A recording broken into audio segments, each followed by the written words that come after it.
In this video, I will show you how to add a YouTube video to your PowerPoint presentation.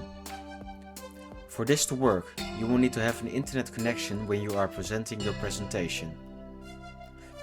The first step is to go to YouTube.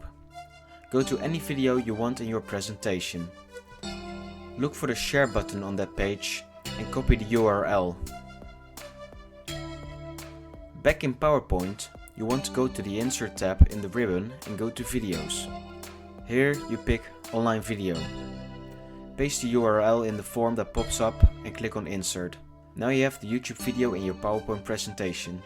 You can resize and drag your video around. You can also go to the Animations tab, where in the animation pane you can automate the play and pause features. You can, for example, play the video automatically when the slide loads. Right-click the play animation and click on Play with Previous. And there you have it. I hope this video helped and I will see you next time.